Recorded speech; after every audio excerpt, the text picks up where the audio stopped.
hanggang hindi napapanagot ang mga korap na politiko, lalong-lalo na po itong si Bongbong Marcos. Hindi po pwedeng sabihin ni Bongbong Marcos na wala siyang alam dyan.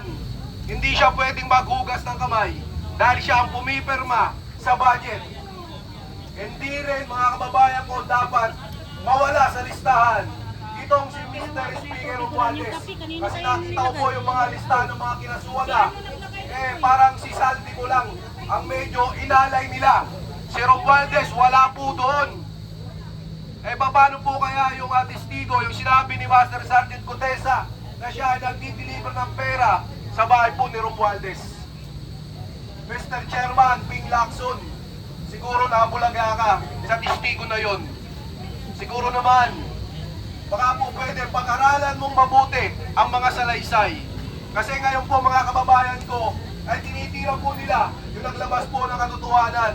Tinitira nila sa kadahilangan yung notaryo daw.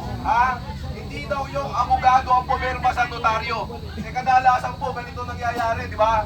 Pag dito sa Maynila, pag nagpanotaryo ka, tama po, pangalan ng abogado may tricycle. Pero kalimitan, wala po doon yung abogado at iba po ang pipirma niyan.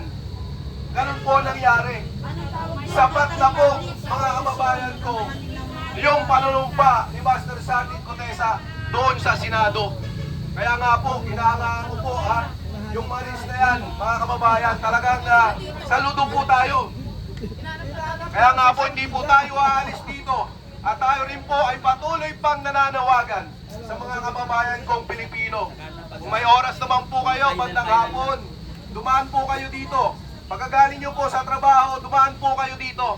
Hindi lamang po kami ang ninakawan at patuloy na nanakawan ng mga mapagsamantalang leader, mapagsamantalang politiko. Kasama rin po kayo, yung mga nag-uopisina. Kayo rin po nag-overtime pa kayo. Ninanakawan din kayo. Yung mga maliliit natin mga kababayan, mga Pilipino. Kung gusto nyo ng pagbabago, tayo mismo, simulan natin para sa kinabukasan ng mga anak natin. Huwag nating iasa ang laban sa mga retired general. Kulang po sila. Kailangan namin ang tulong nyo. Huwag natin iasa ang laban sa mga tao na nakikita nyo nandito sa Liwasang Bonifacio. Kalampagin natin sila mga kababayan. Milyon-milyon ang lumabas noong nakaraan pero konti lang ang sumisigaw na kontra-korupsyon at pababain si Marcos. Oo, kontra-korupsyon sila. Subalit yung pababain si Marcos, hindi po nila maisigaw. Bakit? Magkano ang ibinayad sa inyo, mga animal kayo? Ipagpapalit nyo ang pera kaysa sa pagkurusa ng mga kababayan nyo. Abay, hindi na po tama yan. Kailangan mag-isip-isip ang mga kababayan nating Pilipino. Lumabas po kayo, yung po ang hiling namin. Magparami tayo. Hindi po natin po pwedeng tawagin lamang ang AFP na suportahan tayong mga tao. Kailangan po makita nila na marami tayo mga kababayan. Yung po ang katotohanan dyan. Kung gusto nyong lumabas at wakasan itong korupsyon, magpadami tayo. Dito nga lamang po, araw-araw po tayo nananawagan, pero konti po yung nakakarating. Dinadaanan lang kami nung iba. Andito lang po kami sa Liwasang Bonifacio. Naghihintay lamang po kami sa inyo. Wakasan natin ang pagnanakaw sa gobyerno.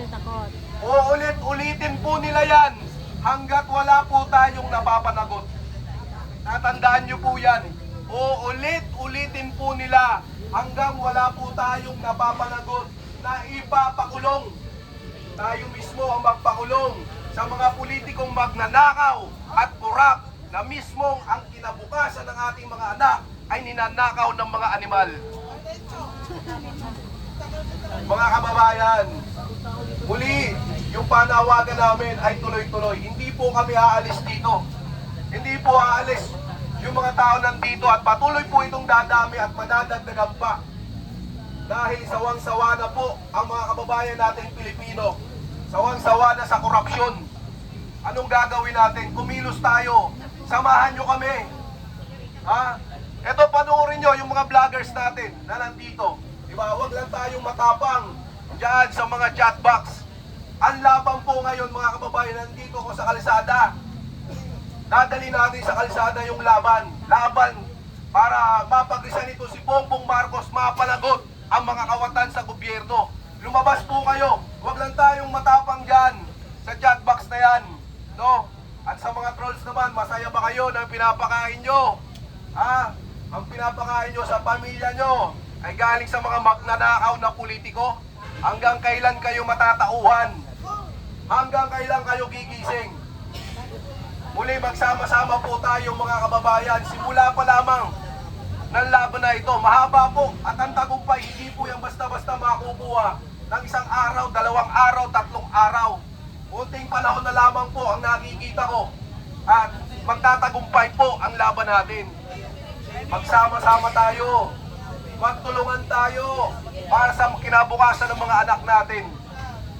Tulungan natin ang bawat isa. Panagutin ang mga korap. Siguro po nagtataka kayo mga kababayan ko. Yung mga senador na nabanggit po nila ay kinasuhan na. Pero yung mga nakaraang congressman doon po sa hearing ng mga Biskaya, hindi po nila, wala pa pong kaso. Parang napakabagal ng hustisya. Gusto po nilang pauwiin si Saldico. Pero may nabalitaan na po ba kayo na hinold na yung passport niya? May nabalitaan na ba kayo? Wala pa. O wala po talagang mangyayari. At ang isa po sa pinakamaganda pa na nangyari ngayon, yung kay Mayor Magalong, di po ba? Nag-resign na siya doon sa umalis na kagad. Dahil si Mayor Magalong mga kababayan, ayaw niyang masira yung kanyang kredibilidad. Hindi siya po pwedeng diktahan.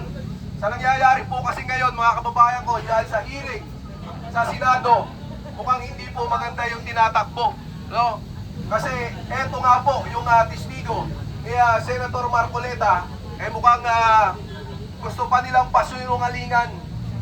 Ganyan po kahirap ang laban natin.